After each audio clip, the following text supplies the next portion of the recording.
Hi, I'm Jen. This is Jackie, and we're at Hairstory Studio. Today we're going to do a sew-in weave, just to give Jackie a little volume and a little length. So we're going to be using extensions on a weft that I've already pre-colored to match Jackie's hair.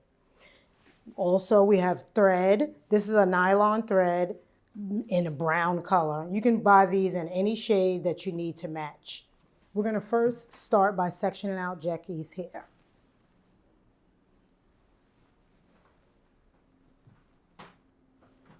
We're going to be sectioning out the top portion of her hair just to keep it out the way, because this is the hair that will be falling over to blend the sewn-in wefts.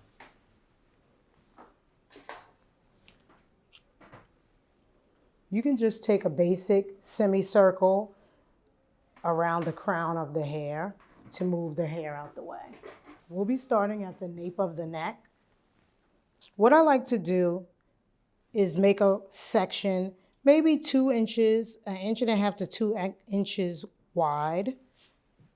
Then we'll take another subsection around the hairline to leave out around the nape of the neck. This is always good if you want to pull your hair up to help cover over the tracks, as well as sometimes this tends to be finer hair and we don't want to put a lot of tension on Jackie's hair. What we're going to do next to prepare the braid, we're going to use a bit of extension hair to braid in with our braid.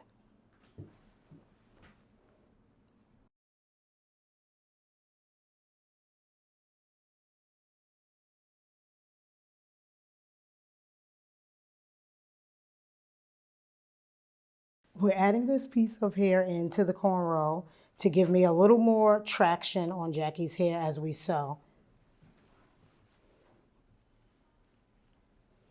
We're bringing it all the way around to the end. And we'll take the braid all the way down to the end. A cool trick is using a warm flat iron or curling iron to smooth out the track, to take out any wrinkles or dents in the track, to make it easier for the application. Then we'll take our pre-threaded needles. One is a curved and one is a straight. The only difference between them is generally your preference, but I'll be using both today so that you can see either. We'll start with the curved needle. We first begin it by tacking down the excess braid.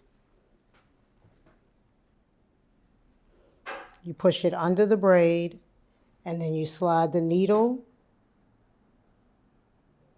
through the end of the hoop, securing. You're going under the braid, you're not sewing into the scalp. It's gentle, and you just loop through.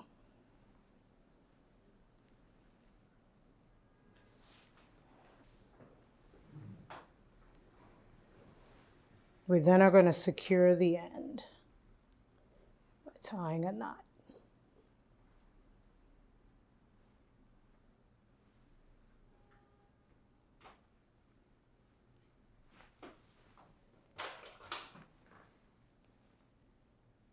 Cut off the excess. And now we're ready for the track.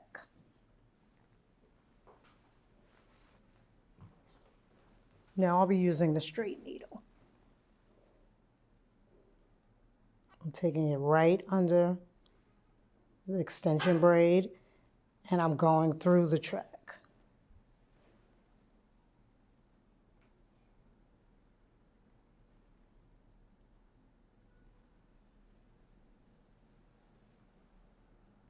You're pulling to secure it. Sometimes I leave the ends and I go back over them last, just to secure those really tight.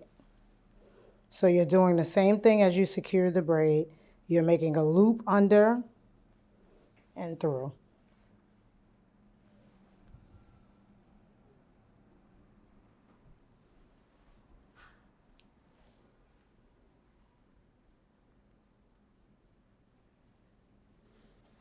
Sometimes I like to go back through to secure it even tighter. This can last anywhere from, I would say I'll leave it in about 2 months or so. You can do regular shampooing and style as usual. Now you tie it off. After we complete that section, we drop down the rest of her hair and step back and just take a look so that we can determine where we'll place our next section. Since Jackie hair is fine, we don't want to put too much extensions that may be too heavy for her hair or overwhelm it. We want to keep it looking as natural as possible. Now we take our next section.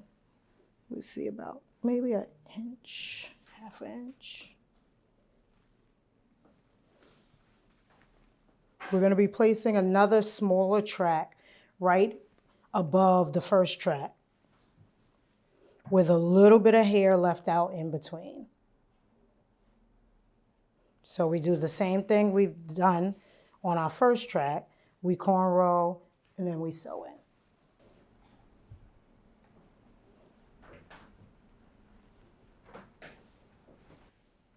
There's many different types of extensions. You can do tape-ins, clip-ins, strand by strand.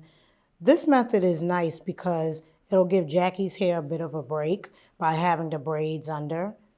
And it will just be a few tracks, so unlike clip-ins or tape-ins, she won't have to worry about it for a couple of months.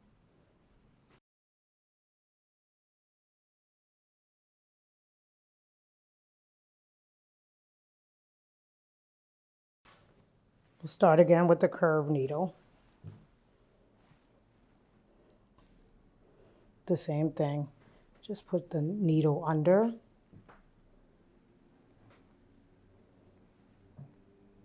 Then through the piece of thread.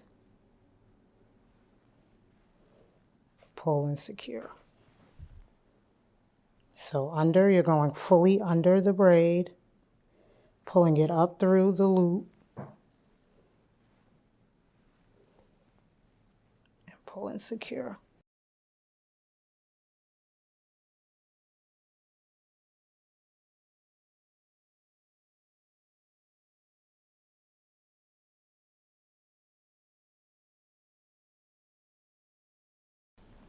I'm just stopping here earlier and just cut it because I don't want to make it tight on it. Again, we'll take the curling iron, smooth it out. This is actually 3 tracks that I pre-bonded together. And I'll do that sometimes just because you need a little more fullness in the back and bottom because the hair density is more there.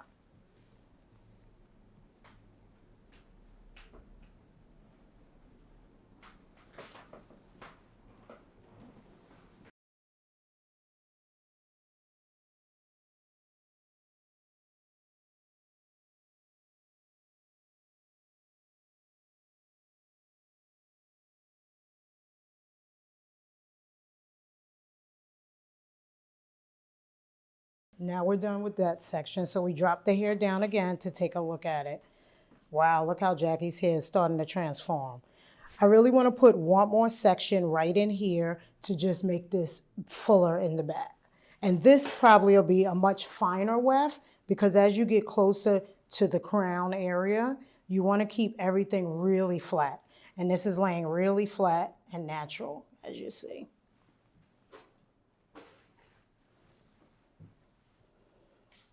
You also want to pay attention to the shape of the person's head. So you kind of want to feel where your parting will go and how it will kind of follow the shape of the head. The next parting I'm taking is sort of a semicircle that extends from behind the ear to behind this ear so that we can fill in this space here as the hair falls. That's why it's important to take a look at your client's head and hairline and shape. We'll measure the hair to go right in here. Then it just sort of fills in the rest of the expanse. We're now going to section out the area where the braid will be placed.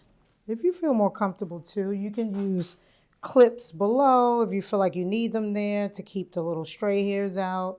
Sometimes I'll spray a bit of undressed on it just to give it a little smoothness here for any little flyaways. But if you're confident, you don't particularly need it. Now that this is a semicircle parting, I'm not going to do the braid full around because I want the ends a little tighter. I'm going to split that into half, and we're going to braid from corner to corner. So this corner to the center and this corner to the center.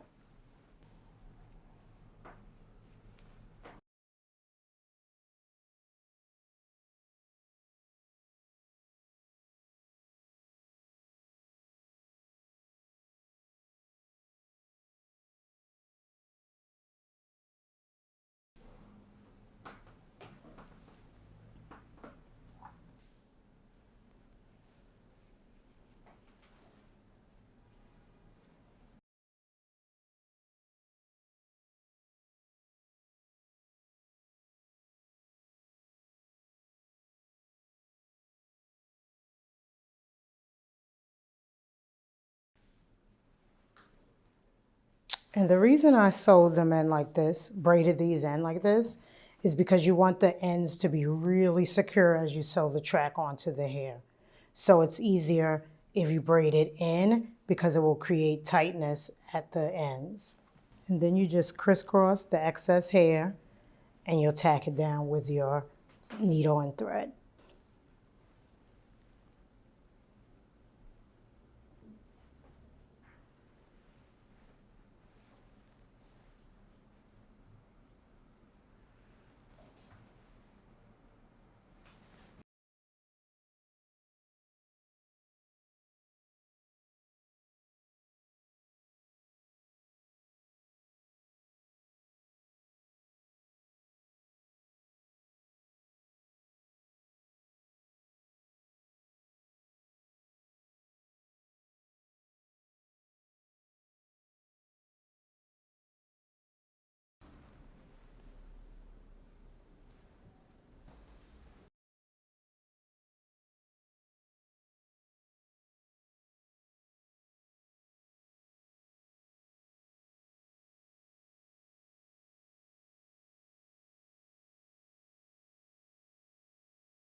Now that this track is secure, we'll take our extensions that we had pre-measured and just take the curling iron again and run it over the weft to smooth out any kinks.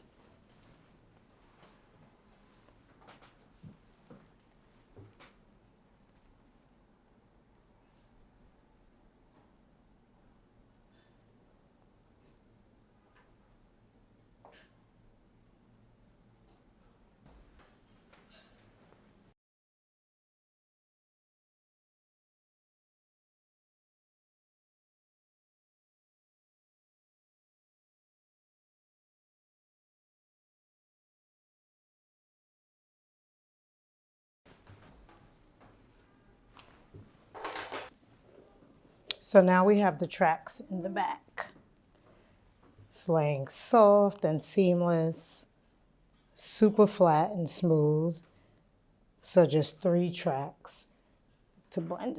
Now that we've completed the back, we'll start installing on the sides. I'm gonna leave Jackie's natural part just because she usually styles her hair that way. So it's best to leave it how it's styled. My most important rule is you don't want to get too close to the hairline because you don't want to see the track, but you do want to blend these smaller pieces and make sure there's no gaps, that it blends seamlessly with the back extensions. So what I'm going to do is first probably make a diagonal parting and then just hold my extension up to it just to see how and where it falls. This looks good because it fills in the gap and it'll blend through the front. And then we can add a smaller piece if needed. So again, I'm going to take a parting on the diagonal. from here to right beyond the ear.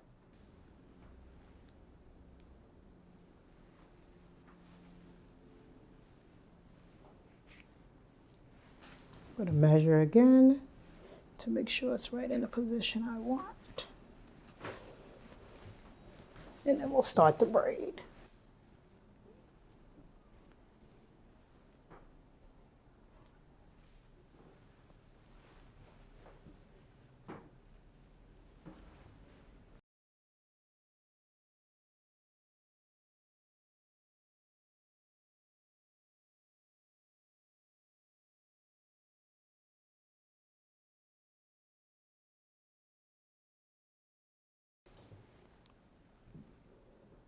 Since it's finer here, I'm actually going to tack starting at this end to lay this braid down and reinforce it.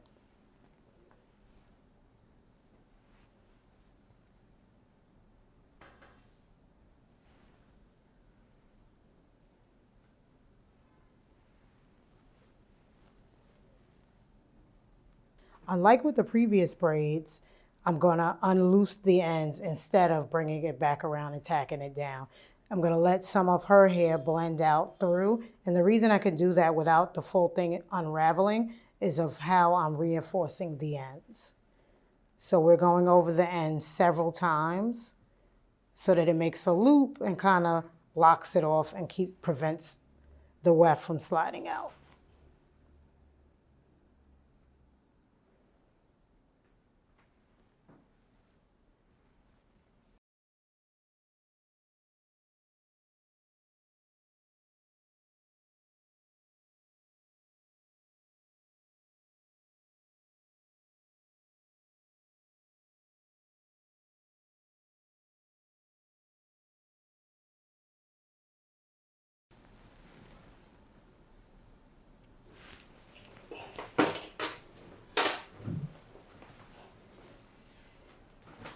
Check the measurements on the tracks again.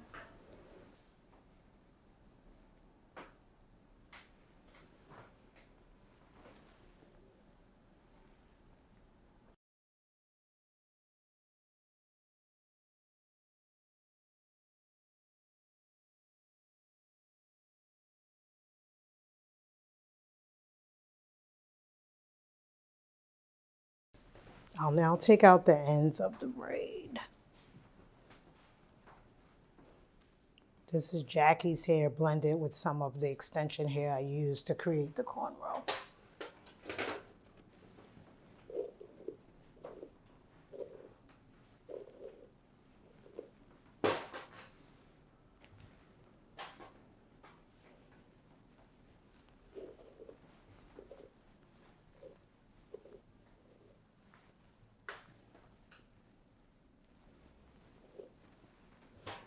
I'm going to braid the other side in, and then we'll take a final look to see if we want to add any more pieces to it.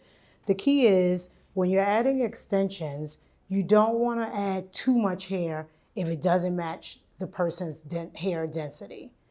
So you want to really take a step back, look at it, and see where you may need hair or if you don't, because you can always add more instead of putting in too much. I'm looking at the hairline to see where I want to place my next weft. You don't want to place wefts too high up on the top of the crown because you want the hair there to cover. Since Jackie's hair is finer, you definitely don't want it to be see-through where you can see any of the work. So you want to concentrate it to the lower portions of the hair, of the head. Now we'll take a piece of hair and we'll measure.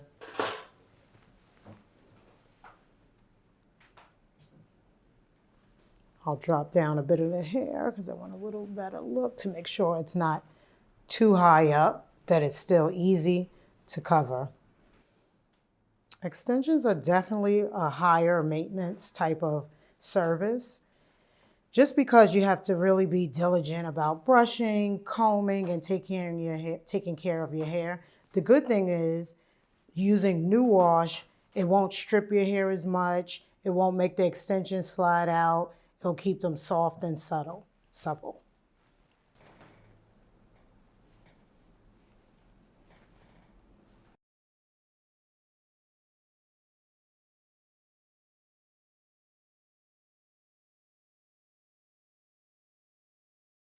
And just like the other side, we're going to leave this end, the ends of the hair loose, and just tack them really down at the end. So we're going to start at that corner.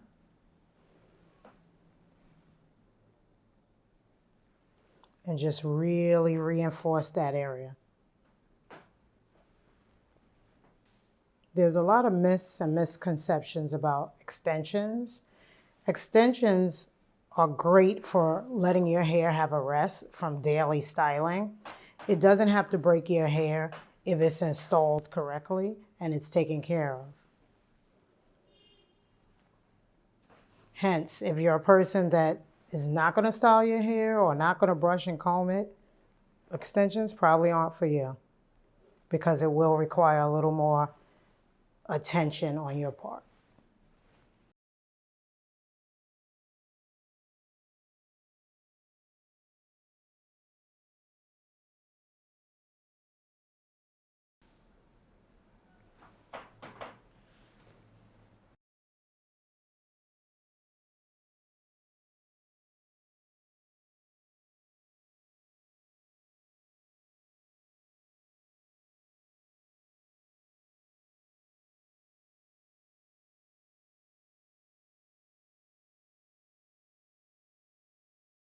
Now we'll take a loose the end of the braid,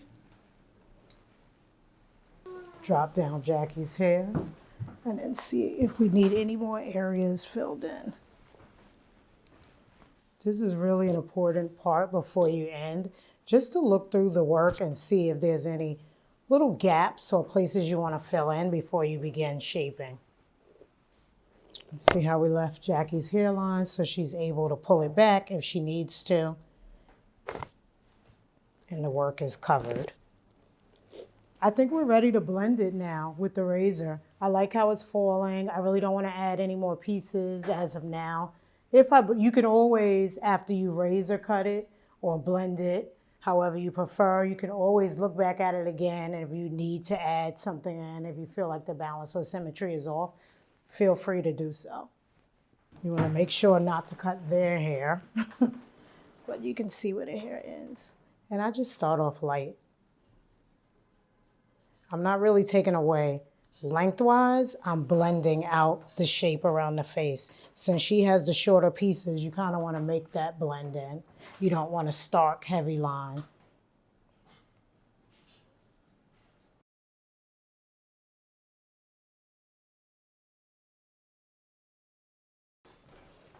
In here, it tends to get a little heavy, so you can just lay your razor this way and just cut small pieces into it, just to break it up from clumping together.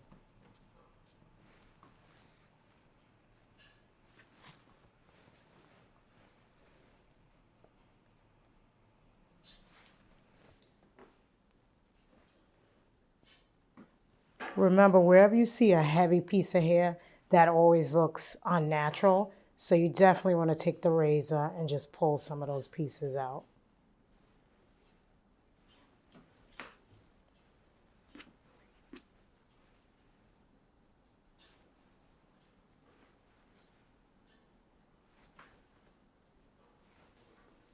Once you're happy with how it's blended, I like to take a little bit of curling tongs and just do a few light wraps just to blend any little extra pieces.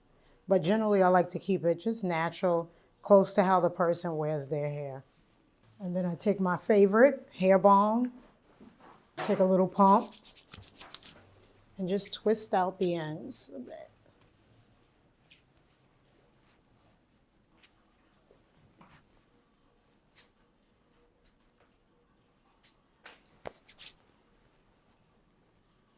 Just to blend it a little bit. And there you have it.